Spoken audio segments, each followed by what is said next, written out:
सभी को सादर जय जिनेन्द्र। गंधर्वाद की 4 से 31वीं कक्षा में आप सभी का हार्दिक स्वागत है।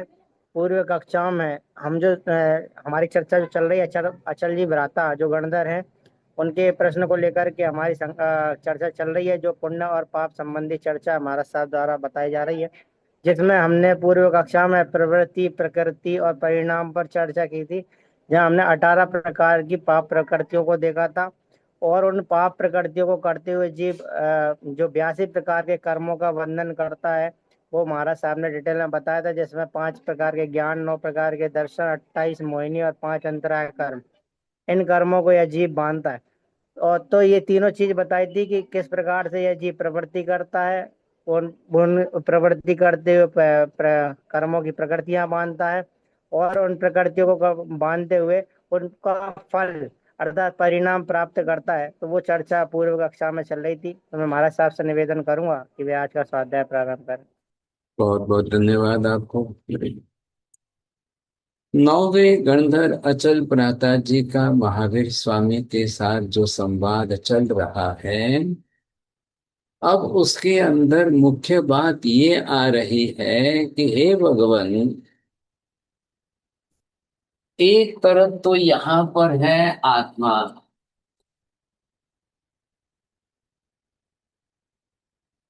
एक तरफ यहाँ पर है कार्बन वर्गणा।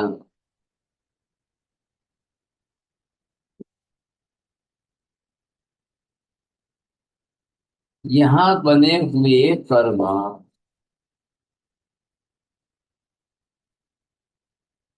अब यहाँ पर आप देखेंगे तो क्या देखेंगे, अब इसके अंदर आपको क्या समझना है? बोलिए प्रवीण जी, कौन बलवान है इसके अंदर? आपको किसकी शक्ति दिख रही है? कौन किसको किस प्रकार से क्या कर सकते हैं? बलवान तो आत्मा ही है, लेकिन परमाणु जिस तरीके से शांति से काम कर रहा है, वो अपना काम किए जा रहा है और आत्मा के गुणों को ढक दे।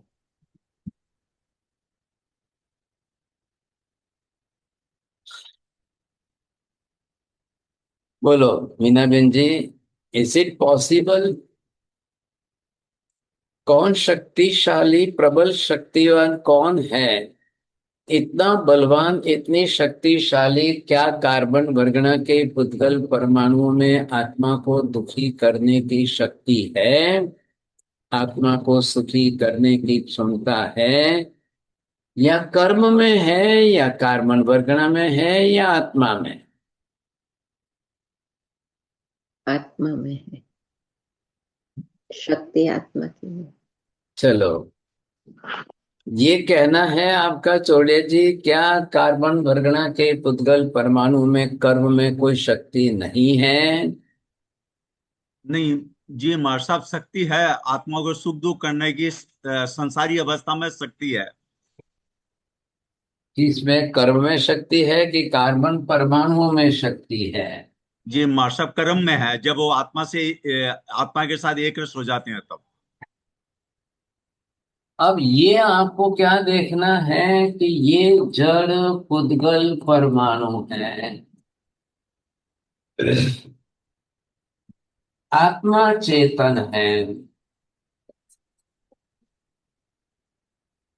हे भगवान, क्या इन जड़ पुद्गल के परमाणुओं में आत्मा को सुखी दुखी करने की शक्ति कहां से आई?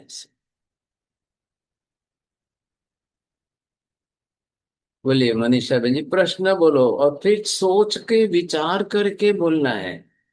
आप चौड़े जी के जैसे कोई भी जल्दीबाजी में फटफट फटफट मेमोरी खाली मत करना कोई। जी राहुल जी बोलिए। बोलूं गुरुजी? प्रश्न तो ये है कि कर्म पुद्गल परमाणु जड़ होते हुए भी उनमें सुख दुख देने की कैसे क्षमता है? अरे जब कैसे है कि आपने कैसे बोल दिया, लेकिन ऐसे तो फिर हो कि है क्षमता उनके अंदर? है गुरुजी, कर्म बनने के बाद तो है। कैसे हैं हंसाबेन जी, कैसे सिद्ध करना, बोलो। साहेब जी, मुझे लगता है जैसे आत्मा ने ही शक्ति जब लेते वक्त कार्बन वर्गणा के पुद्गल परमाणुओं को लेते वक्त ही उसमें ऐसी शक्ति अपने राग द्वेष से ही डाली कि जिसकी वजह से वो कर्म बने, और कर्म बने तब वो उदय में आएंगे, तब वो सुख दुख देंगे। हमें जो भाषा प्रयोग करना है, शब्द प्रयोग आपने किया हंसाबेन जी, ये सुख दुख देंगे। देखो समझ लो, अब थोड़ा सा चोड़िया जी जरा थोड़ा चिंतन मनन करके सोच समझ के बोलना है, हाँ, जल्दीबाजी मत करना। अगर कर्म में शक्ति है या कार्बन वर्गना के परमाणु में शक्ति है, इधर देख लो, ये कौन है? अब ये है सिद्धात्मा।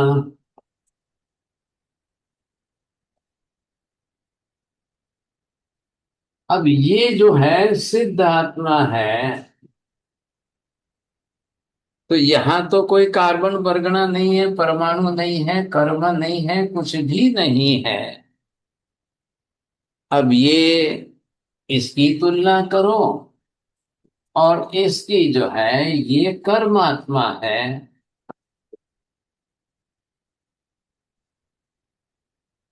ये जो है, अब इसकी बात आपने कर ली, तो ये यदि कर्मात्मा है तो अब इसको देखिए आप।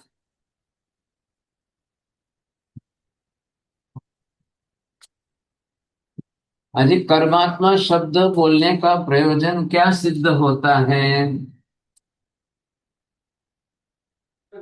जिस आठ आत्मा को गुरुजी कर्म लगे हैं। 8 कर्मों लागेला साहेब। हाँ, तो अब ये आप बताना है आपको कि इन दोनों के अंदर से जो है ये अगर सुख दुख दे रहा है, इसकी बात।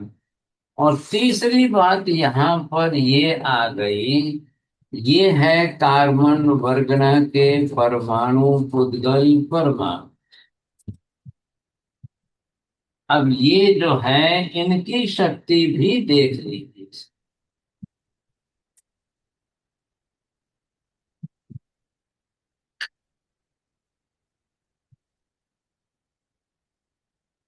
चूड़िया जी अब थोड़ा सीरियस बनना, इधर उधर मत जाना।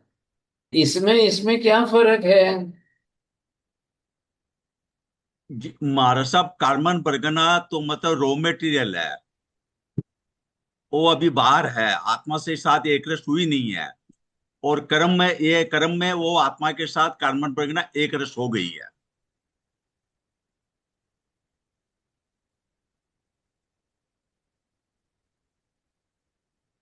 बोलो अब किसको बोल रहा है राजेंद्र काका? और क्या विचार करना है किसको?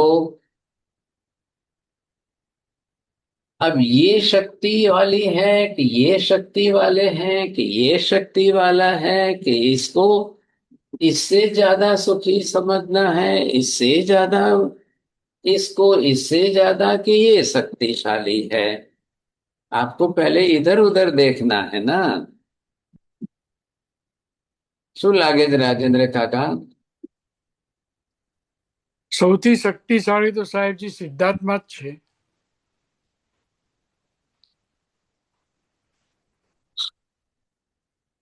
बोलो।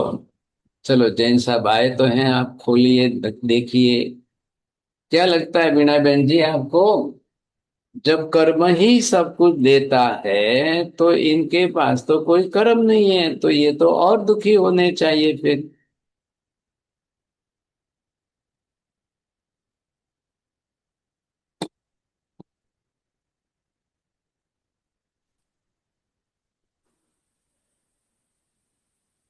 चलो लैंग्वेज करेक्शन करना है जैन साहब। कर्म सुखी दुखी करता है क्या?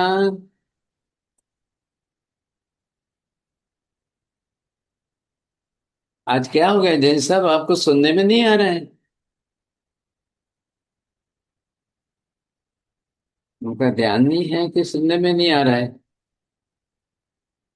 चलो, किसको बोलना है? दीपिका बहन जी बोलिए।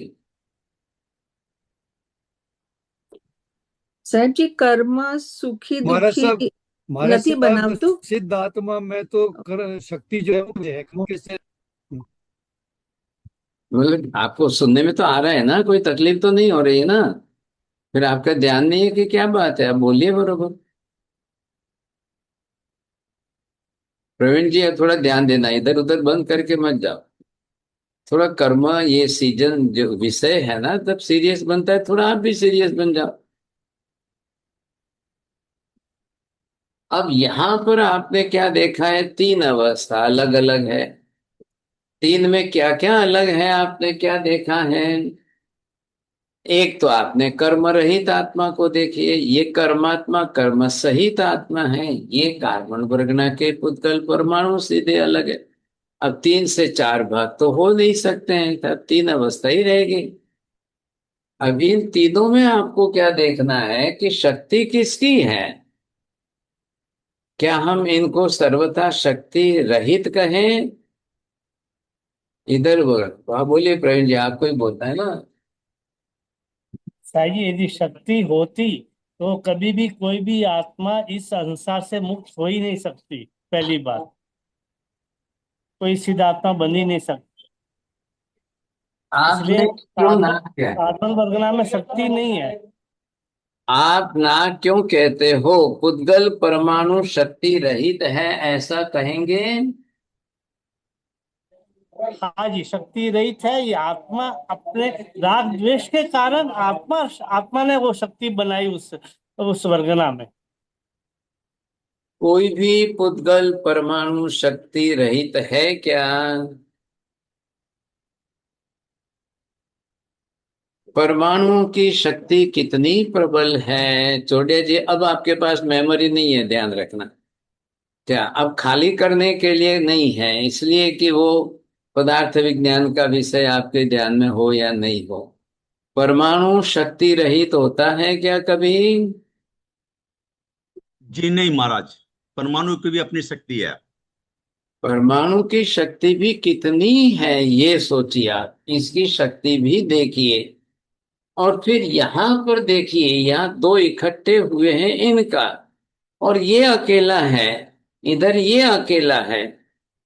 अरे ये बात ध्यान में, इधर पुद्गल परमाणु अकेले हैं, इधर आत्मा अकेली है, ऐसा। अब दोनों अपने अपने स्थान पर स्वतंत्र रूप से अकेले हैं। अब इनकी शक्ति को अगर आप देखना चाहते हो तो ये देखिए, आपको यहां ख्याल आ जाए।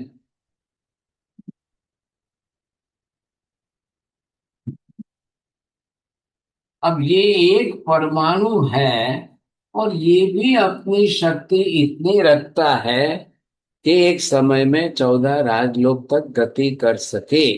अकेले परमाणु की बात है, बिना आत्मा के स्वतंत्र परमाणु की बात है। ये आपने इसकी बात की। अब ये आप बात करिए इधर।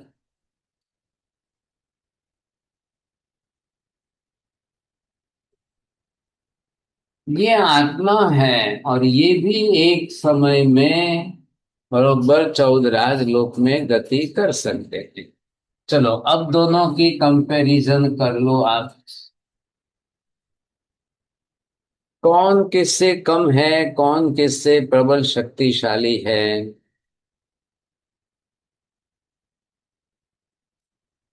आ रही है बात, समझ में आ रही है? अंसाबेन जी इधर देखिए, अब बात दो के कंपैरिजन की चल रही है।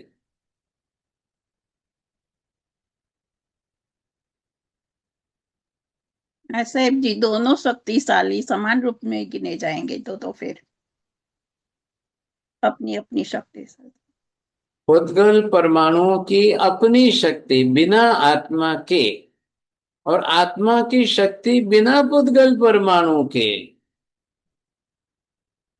आप ना नहीं कह सकते हो।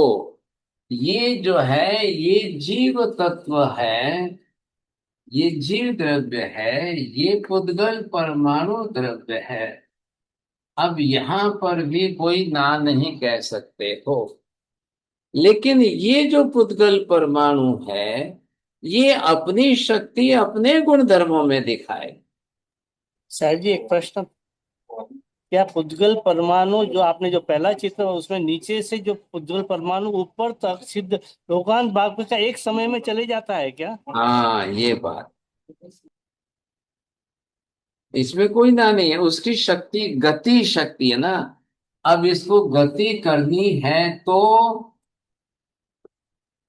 यहां से यहां तक भी गति करनी है तो अकेला परमाणु भी बहुत बड़ी शक्ति रखता है। अकेला परमाणु, और जब इकट्ठे हो जाए तो वर्गणा बन जाएगी सन। अब ये अपनी शक्ति और ये आत्मा अपनी शक्ति लेकर के अपनी तरफ से चल रहा है। सवाल किस बात का आ रहा है कि दो को मिलाइए। ये वाला पुद्गल परमाणु, ये जो अपनी तरह से स्वतंत्र है, ये क्या आत्मा को सुखी दुखी कर सकते हैं? ये वाले परमाणु क्या आत्मा को सुखी दुखी कर सकते हैं? नहीं कर सकते गुरुजी ऐसे। आपने सोच के बोला कि जल्दीबाजी में बोला है?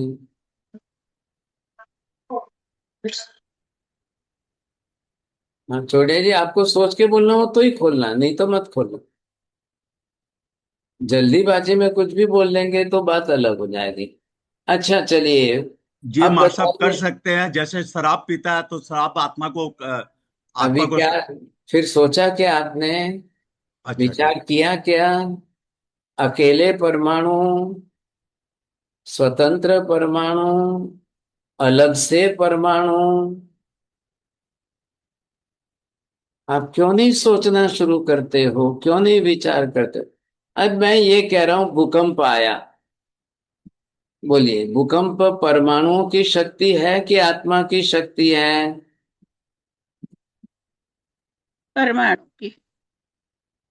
देखो अभी छोड़े जी, और कुछ का कुछ बोलेंगे देख ले। जब उनके पास रहता है कि अब मेमोरी खाली करने जैसा कुछ नहीं है तो फिर वो कुछ भी, और फिर बाद में अभी मेरे को फोन करके मेरे को डांटेंगे। देख, परमाणु भूकंप क्या है? परमाणु की शक्ति है कि आत्मा की शक्ति है? क्या हो गया जैन साहब आपको? बोलिए मीना, परमाणुओं की। मार साहब मीना बहन जी परमाणु की बोल। शक्ति है। अब जब परमाणु की परमाणु, शक्ति है सर। परमाणुओं की परमाणु शक्ति की। से यदि भूकंप आता है तो ये आत्माएं दुखी होती है कि नहीं होती है? होती लेकिन है। कितना भी बड़ा भूकंप आ जाए और कितना भी बड़ा कुछ भी हो जाए तो सिद्ध आत्मा को कहाँ दुखी होना पड़ता है?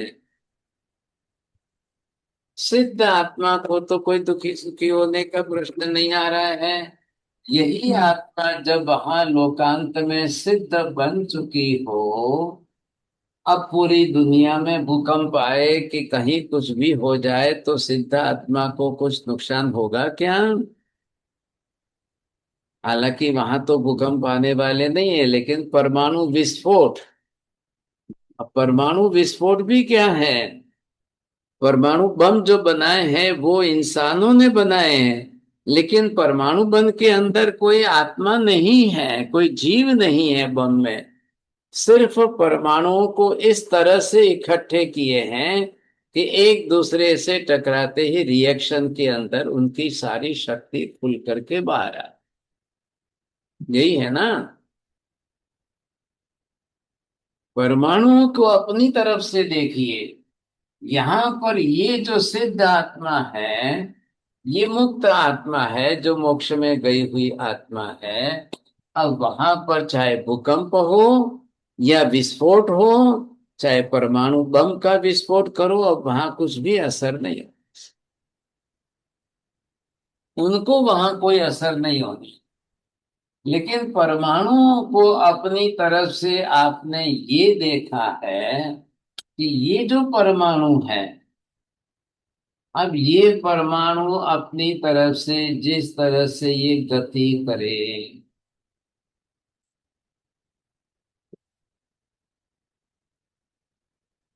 अब क्या है इसके अंदर, आपको क्या दिख रहा है?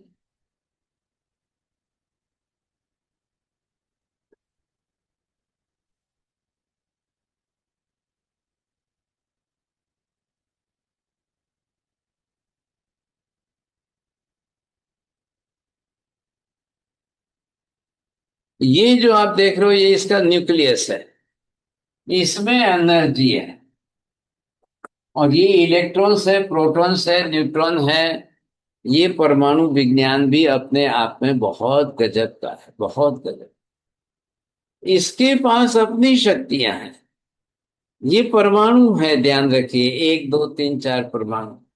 अब ये इनकी ऑर्बिट पर सतत कैसे घूमते, तो इनके अंदर क्या है, अब ये आई इनकी गति शक्ति।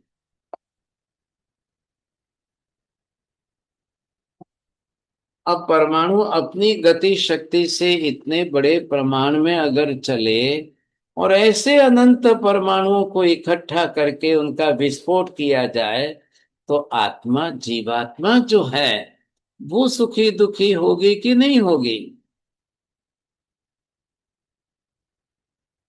असर होगी कि नहीं होगी? निश्चित होगी।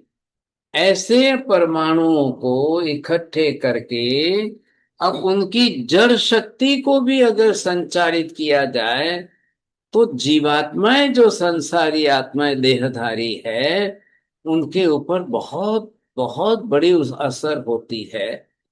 उनका शरीर है, उनको श्वास लेना है, उनको जीवन जीना है, तो बहुत बड़ी असर होती है, जो इस समय आप ईरान, अमेरिका, इजराइल के युद्ध में देख रहे हैं। अब ये सभी क्रिस्टल एशिया की स्थिति में आकर के बैठे हैं, और इसमें से कब किसका दिमाग फिर जाए और कब ये लोग परमाणु बम का उपयोग कर ले, कुछ नहीं कह सकते। है क्या पूरा नाटक इसमें किसका है कि अमेरिका चाहता है ईरान को परमाणु बम बनाने न दिया जाए। बोलिए अब क्या करना उसके पीछे? उसके पीछे इतना सारा ये लोग नाटक खड़ा कर रहे हैं। तो यहां पर ये परमाणु है, अब इनकी गति शक्ति बड़ी प्रबल है, और इसमें अगर कोई संसारी जीवात्मा कोई भी आ गई, तो इसके अंदर फंस करके उसको देह के साथ वियोग हो, कुछ भी हो, तो सुख दुख तो सहन करना ही पड़ेगा। जीवियाओ बभरो विया। बोलो दीपिका बेन जी, शू अर्थ કર્યો?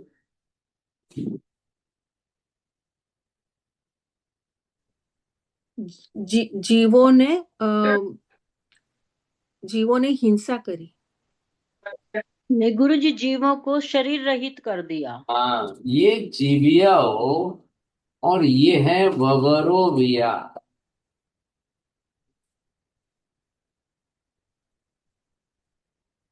अब यहां पर ये शब्द है कि जीवित से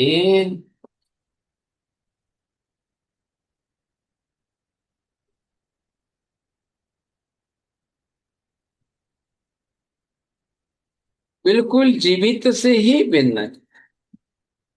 तो जीविया और गौरविया हम जो एरिया भाई में रोज बोल रहे हैं, अब जीवित का मतलब क्या हुआ कि ये जो अपनी तरह से जीवन जी रहा था, ये इसके अंदर ये जीवन है, और ये जीव है अंदर से। अब यहां पर जब तक जीव आत्मा ने पुद्गल का शरीर धारण करके बिना बाधा के जीवन जी रहा है, वहां तक ये अपनी तरह से व्यवस्थित रूप से सुखमय जीवन जी रहा है। अब कोई प्रक्रिया आप कर दो, कैसी भी प्रक्रिया आप कर दो, कि जिससे जीवियाओ बवरो विया, अब क्या हो, ये जीव जो है शरीर छोड़ करके निकल गया।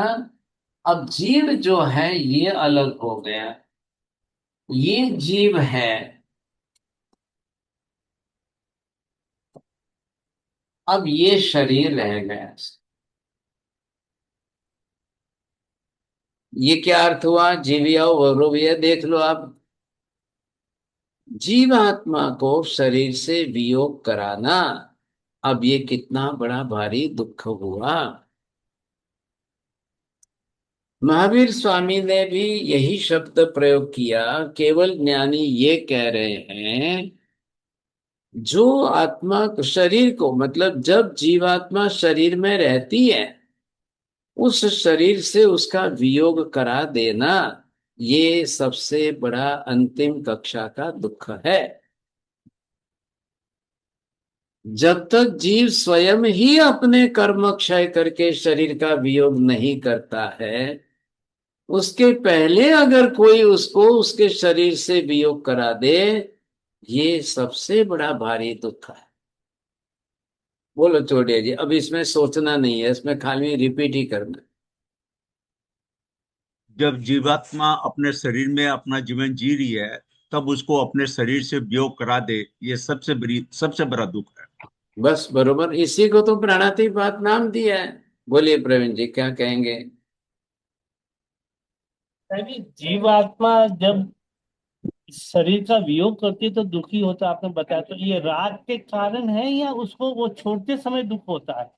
अरे वो जीवात्मा शरीर के एक एक प्रदेशों के साथ आत्मा के एक एक प्रदेशों को एक रस करके ऐसे जुड़ मिलकर रहा हुआ है।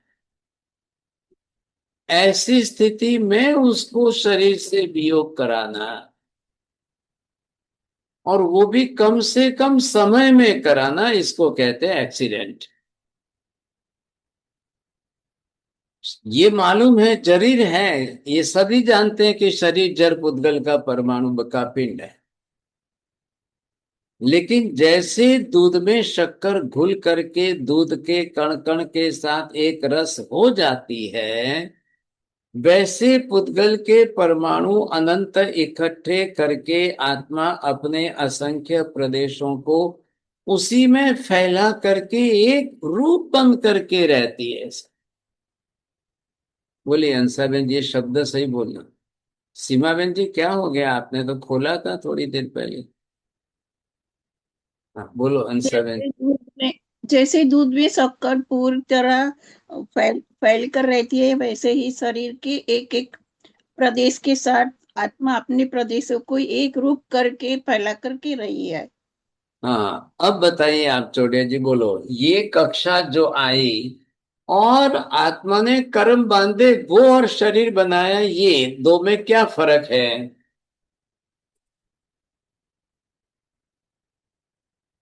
अब ध्यान रखना, आपके लिए आज नई चैलेंज आ रही है कि खाली मेमोरी वाले विषय नहीं है। अब आपको सोच विचार करके ही बोलना पड़े।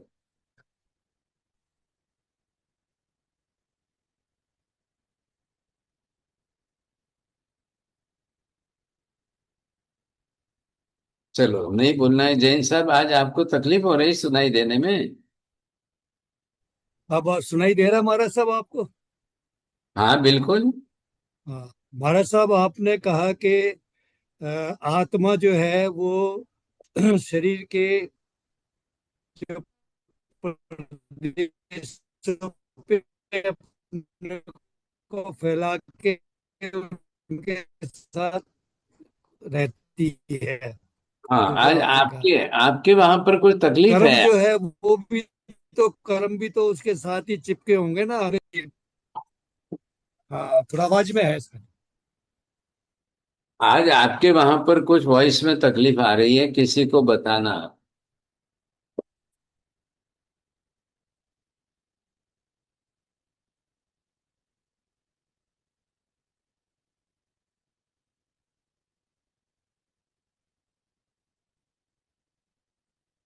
हाँ जी, इधर देखिए, दो में, अब दो में देख करके आपको बताइए दो में क्या फर्क लग रहा है।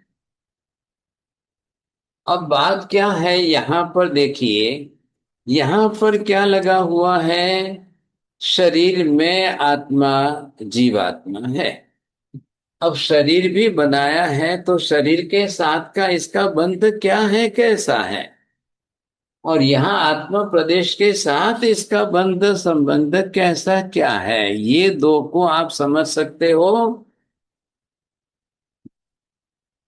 सुरेश जी, आपको जब भी बोलना हो हाथ ऊपर करना, मैं कहूं तो बोलना, फटाक से बीच में कुछ भी मत बोल देना। हाँ, हाँ बोलिए, अब जब मैं सामने से कह रहा हूँ चौड़िया जी, बोलिए क्या समझ में आया है। महाराज साहब थोड़ा चिंतन करना पड़ेगा आपके ऊपर। करना पड़ेगा, चलो चलो ठीक है, धन्यवाद, आज पहली बार आपने ऐसा बोला तो है। हंसा बिन बोलिए। हाँ साहिब जी, जो शरीर बना है उसके साथ आत्मा के जो प्रदेश के साथ वो संयोग संबंध से है, जबकि जब कर्म है वो बंध संबंध से है, जो एक रस एक रूप हो जाते हैं। बहुत अच्छा, देखो हंसा बेन जी को फर्स्ट प्राइज आया। यहाँ पर भी ये भी शरीर जो है बाहर, अब शरीर के भी ये भी तो पुद्गल परमाणु है, और पुद्गल परमाणु ये भी आत्म प्रदेशों के साथ बंध संबंध से। अब ये किस तरह से है कि जीवात्मा ने अपनी तरह से अपने आत्म प्रदेशों को बनाए हुए शरीर में संयोग संबंध से फैला के रखा। जैसा बंध कार्बन वर्गना का किया है वैसा बंध औदारिक वर्गना का नहीं किया है। बोलिए प्रवीण जी, ये एक एक वाक्य बोलते जाओ। जैसा बंध कार्बन वर्गना का किया वैसा बंध औदारिक वर्गना के साथ में नहीं है। नहीं किया है। एक्सीडेंट होते ही शरीर और आत्मा का वियोग हो सकता है, जीविया व ब्रोविया, लेकिन कितना भी भारी कैसा भी एक्सीडेंट हो जाए तो भी आत्मा का कर्म से वियोग संभव नहीं है।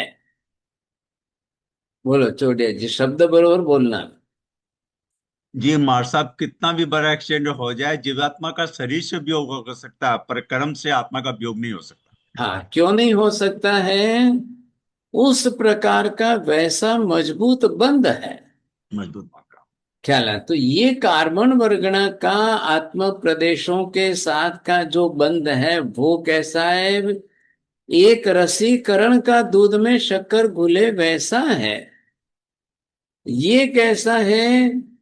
मात्र संयोग संबंध से आत्मा ने अपने आत्म प्रदेशों को शरीर के पुद्गल परमाणुओं के साथ समांतर रूप से फैला के रखा है।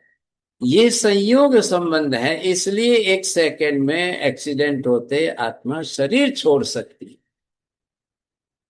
लेकिन बड़े से बड़े परमाणु बम गिर जाए, भूकंप हो जाए, तो भी एक भी कार्बन वर्गणा के पुद्गल परमाणु का एक कण भी आत्म प्रदेशों से छूट करके अलग नहीं होता है। बोलिए आशाबेन जी, बोलो। ये आपने बताया कि अगर बड़े से बड़ा बम फटे और कुछ भी हो जाए, तो जब जीव शरीर को छोड़ सकता है लेकिन आत्मा पर लगे हुए एक रस हुए कर्म परमाणु को कभी छोड़ नहीं सकता। छूट नहीं सकते हैं, ये शब्द छूट देखो। नहीं सकता। हाँ, छूट नहीं अब सकता। थोड़ा सा अभी इधर देखना ध्यान से, चोड़िया जी इधर उधर मत जाना। अब क्या बात हुई, ये तो बंध संबंध आप संबंध समझ गए। अब बात ये समझनी है कि इसके वियोग में और इसके वियोग में दुख किसमें ज्यादा होगा? प्रश्न क्या समझ में आया आपको? Meena ben ji, can you understand what the question is? हाँ साहिब जी, Yeah, शरीर के वियोग में दुख ज्यादा है। yeah. On the A, दुख ज्यादा होगा। ये संयुक्त Right. संबंध है, Right. और ये आपका, अब इसमें दुख ज्यादा होगा कि नहीं होगा? अगर कर्म छूट रहे हैं, कार्बन वर्गना के पुद्गल परमाणु छूट रहे उसमें और इसमें, जीवात्मा जब शरीर छोड़ेगा तो उसे दुख ज्यादा होगा, लेकिन जब कार्बन ऑर्गन छूटेंगे तो उसका कोई नहीं हो। बोलिए बाहर अब का प्रवीण जी का कहना सही है कि गलत है? बोलिए वीणा बहन जी, बोलो।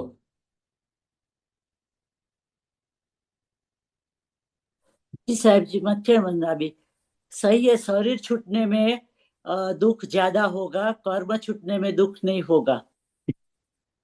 स- बोलो राजेंद्र का कहा। સાહેબજી શરીર છૂટવામાં જેટલું દુઃખ થાય એના કરતા કર્મ છૂટે એમાં વધારે દુઃખ થશે, કારણ કે પોતાના રાગથી કર્મ બાંધેલા છે એ છોડવા નથી એને. હવે અહીંયા थोड़ी भाषा जुदी છે, समझवी પડશે. अब मैं आपको मनीषा बहन जी आपकी भाषा में लैंग्वेज में बोलता हूँ। एक माता को संतान को जन्म देने में दुख ज्यादा होगा कि एक माता को एक्सीडेंट में अपने शरीर की हड्डी टूट जाए, बाहर निकल जाए, उसमें दुख ज्यादा हो? एक्सीडेंट में गुरुजी हड्डी बाहर निकल जाए उसमें ज्यादा होगा। अरे भाई साहब, अपने शरीर से संतान को जन्म दे रहे हैं, डिलीवरी में दुख नहीं होगा? इतना नहीं होगा गुरुजी। अच्छा, क्या लगता है आपको हंसा बहन जी? बोलो, इनका मनीषा बहन जी का कहना क्या लग रहा है? हाँ साहेब जी, क्योंकि उसके एक एक प्रदेश के साथ वो जो बालक का शरीर नहीं हम ज्वाइंट हुआ, संबंध से नहीं जुड़ा है। बोलो दीपिका बहन जी, बोलो। दो के अंदर मैंने आपका प्रैक्टिकल एग्जाम्पल दिया है। સાહેબજી માતાને એક્સિડન્ટનું દુઃખ વધારે થશે, પણ બાળકને જન્મ આપવાનું નહીં, કારણ કે એ બધા આત્માના પ્રદેશો સાથે નથી જોડાયેલું. बालक माता के गर्भ में एक अंग में है और वो सिर्फ संयोग संबंध से।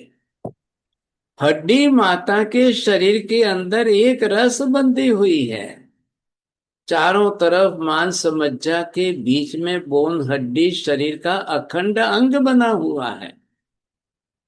बालक का जन्म देने के अंदर बालक पर द्रव्य है, माता पर द्रव्य है, और माता के गर्भ में शरीर बालक जो है वो संयोग संबंध से मात्र बना है। तो उसके वियोग में, मतलब उसको जन्म देने में या अलग होने में माता को जितना दुख होगा वो 2, 5, 10 मिनट का थोड़ी देर के लिए होगा, और उसके बाद पुत्र जन्म या संतान जन्म का सुख जो है उस माता के दुख को भुला देगा। लेकिन एक्सीडेंट हो जाए और हड्डी पैर से बाहर निकल जाए, वो दुख जो है इतना भारी है कि असह्य हो, वो असह्य हो जाए।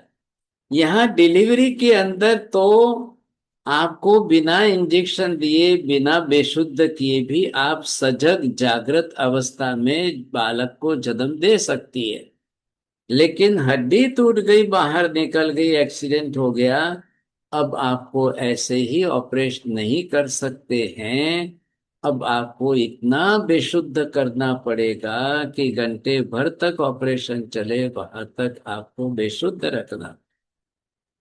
तो मार साहब मेरी माँ कहती थी कि संतान का जन्म होने से माँ का दूसरा जन्म होता है, वो किस भाषा में बोला जाता था? वो अब माँ को पूछना। व्यवहार नए की सादी भाषा में समझाया जाता है, वो एक अलग बात है।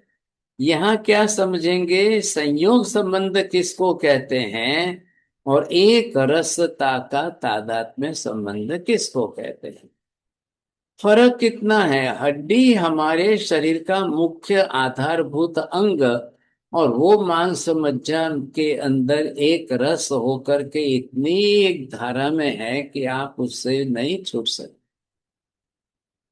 उस समय आपकी अगर एक्सीडेंट हो जाए, हड्डी पैर से बाहर निकल गई, तो वो वेदना असह्य है। यहां पर देखिए, शरीर को आत्मा ने धारण किया है और आत्मा ने सिर्फ अपने आत्म प्रदेशों को शरीर के अनंत परमाणुओं के साथ फैलाकर विस्तार से संयोग संबंध से भरा।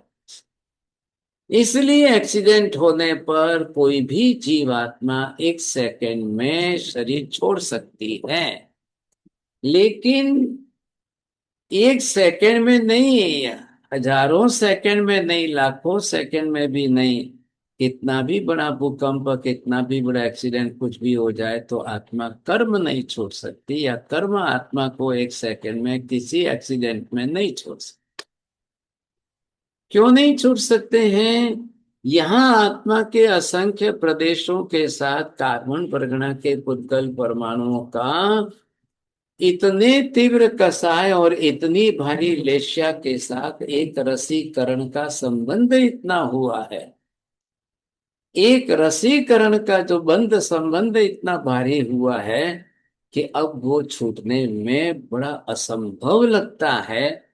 और अगर कोई कर्म निजरा कर रहे हैं, हम छूट रहे हैं आत्मा प्रदेशों से, तो हम दुखी नहीं होंगे, ऊपर से सुखी होंगे, आराम राजी हो जाएंगे। चलो चलो चलो, आज मैंने उपवास किया है, आज मेरी इतनी तो निजरा हुई, आज मैंने पायंबिल किया है, आज मैंने 100 लोगस का कौसक किया है, आज मैंने एक सामयिक में ध्यान किया है, मेरे 10 20 25 50 10,000 परमाणु आत्मा प्रदेशों से छूटे, अलग हुए, निकल गए, मैं राजी हो जाऊंगा अपने अंदर, मुझे अंदर बड़ी खुशी हो जाएगी, वाह भाई वाह, बहुत अच्छा हुआ, वाह भाई वाह, बहुत अच्छा हुआ। तो सुख दुख का निमित्त किस पर है? शरीर के पुद्गल परमाणु छूटे तो दुख हो रहा। आत्मा को मृत्यु के समय दुख होना चाहिए क्या? मृत्यु के समय शरीर छूट रहा है, फिर क्यों दुख होना चाहिए? लेकिन वहां राग आदि भाव है, आत्मा जो स्वयं शरीर छोड़ रही है वो भी दुखी हो रही है, हेलो। परिवार वाले दूसरे लोग हैं वो भी दुखी हो रहे हैं। अब वहां रागादि भाव आपको दुखी कर रहे हैं, लेकिन कार्बन वर्गना के बने हुए पुद्गल परमाणुओं को छोड़ने में आत्मा को रागादि भाव है कि स्वयं के वितराग भाव है? राग द्वेष नहीं होंगे, सत्ता असमता वगैरह आत्मा के गुण भाव में आत्मा आएगी, तभी इन कार्बन वर्गणाओं का वियोग होगा, नहीं तो नहीं होगा। बोलिए प्रवीण जी, पहले शब्द सही बोलो।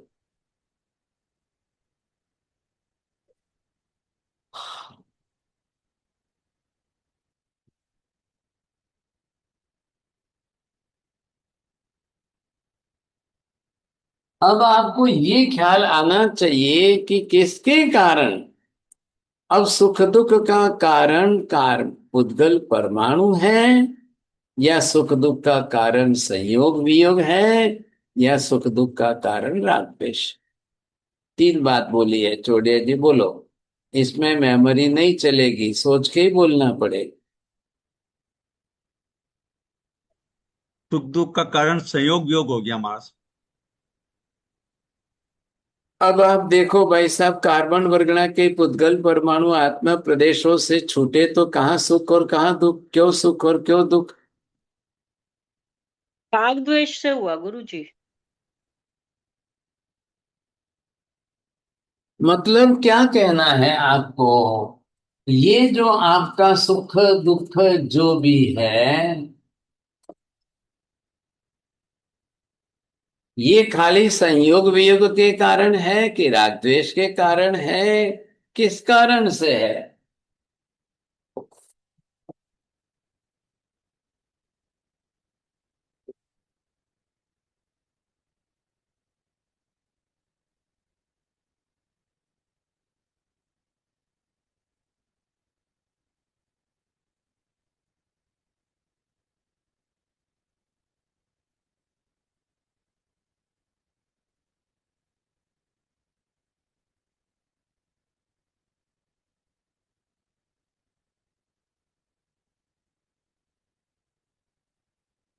अब आपको ये देखना है, क्या राग सुख कारक है, क्या राग दुख कारक है, क्या द्वेष सुख कारक है, क्या द्वेष दुख कारक है?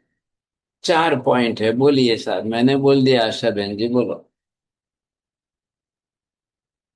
राग द्वेष है वो सुख दुख का कारण है, संयोग वियोग से वो संयोग संबंध है, इसीलिए वो व्यवहारिक रीत से दुख देगा, लेकिन राग द्वेष निश्चय से सुख दुख देगा ही। अब इधर आपको क्या देखना है, राग सुख कारक है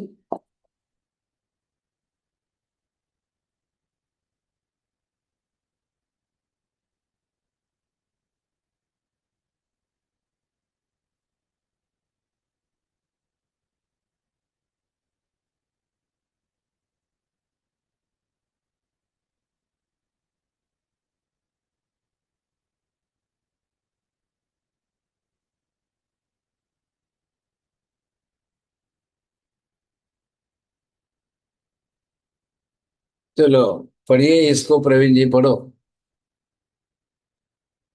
राग सुख कारक है क्या, या राग दुख कारक है क्या? राग सुख और दुख दोनों कारक है। क्या द्वेष दुख कारक है या सुख कारक है? द्वेष दुख कारक है, सुख कारक नहीं होगा। सोचो, विचार करो, ऐसे जल्दीबाजी मत करो। ख्याल आया आपको? बोलिए दीपिका बहन जी, क्या बोलना है? चारों में से कौन सा गलत है, कौन सा सही है? चोड़े जी सोच लो, 2 मिनट का टाइम है। સાહેબજી બધા હાફ હાફ છે લાઈક એકલો રાગ સુખકારક હે, રાગ દુઃખકારક નથી લાગતું સાહેબજી. અને દ્વેષમાં જીવને સુખ જ લાગે છે, દુઃખ નથી લાગતું. 4 लोग इसका काउंसअप करना। જી સાહેબજી. बोलिए मीना बहन जी, क्या लग रहा है आपको? जिनको जिनको सोचना है सोचो, अच्छी तरह से विचार करो। Second and third are true. राग दुख कारक है and द्वेष दुख कारक है. And other two? They eventually lead to sadness. बोलिए वीणा बहन जी, बोलो, सोच लिया?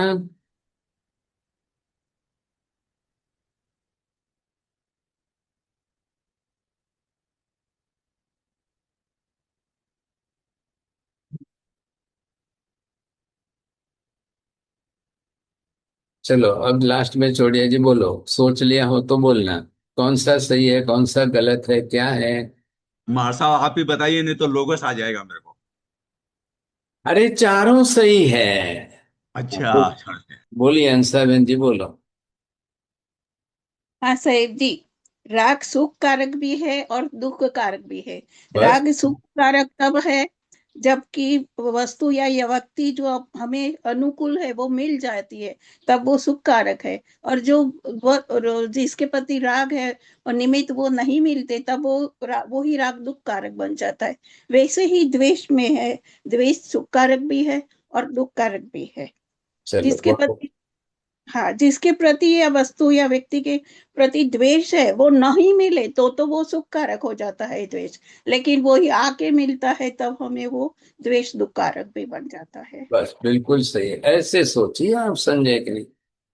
अब ये दोनों ही निमित्त ऐसे हो रहे हैं, ख्याल आया कि नहीं? अब राग और द्वेष, अब आपको बात पॉइंट पर आना पड़ेगा, लेकिन घड़ी आगे बढ़ गई कि ये राग द्वेष किसके कारण है, ये किस निमित्तक है। अगर ये सुख दुख कराने वाले हैं तो अब बताइए, सुख दुख के पीछे कर्म है कि राग द्वेष के पीछे कर्म है? राग द्वेष के पीछे कर्म है। बोलिए प्रवीण जी, बोलो, जल्दी सोच के बोलना है। राग द्वेष के पीछे कर्म है सही। तो सुख दुख के पीछे? सुख दुख उसका राग रिजल्ट। द्वेष के कारण ही सुख है और दुख है जी। सुख दुख के पीछे कर्म है कि नहीं? आशा बहन जी, क्या लग रहा है? ना बोलेंगे क्या?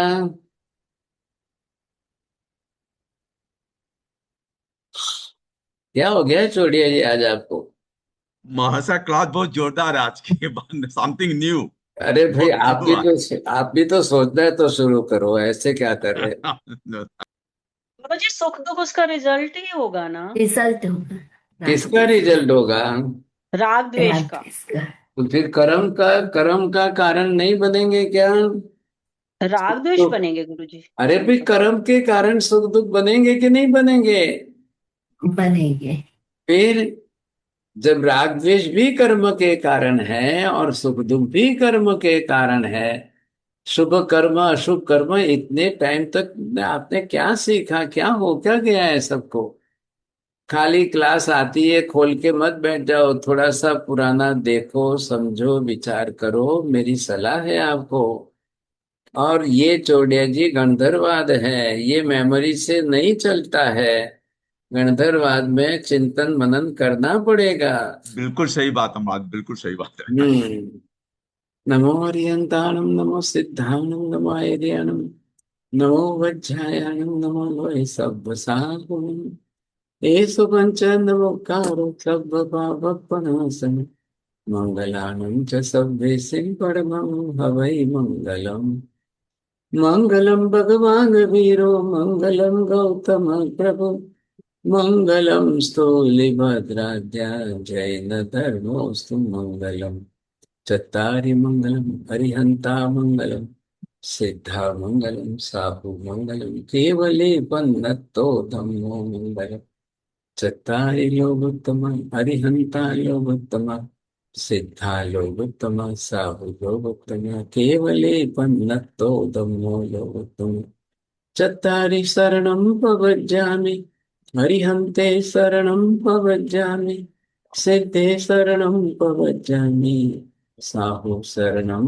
प्रपद्यामि केवले पन्नतं धम्मं शरणं प्रपद्यामि सर्वमङ्गलमाङ्गल्यं सर्वकल्याणकारणं प्रधानं सर्वधर्माणां जैनं जयति शासनम्।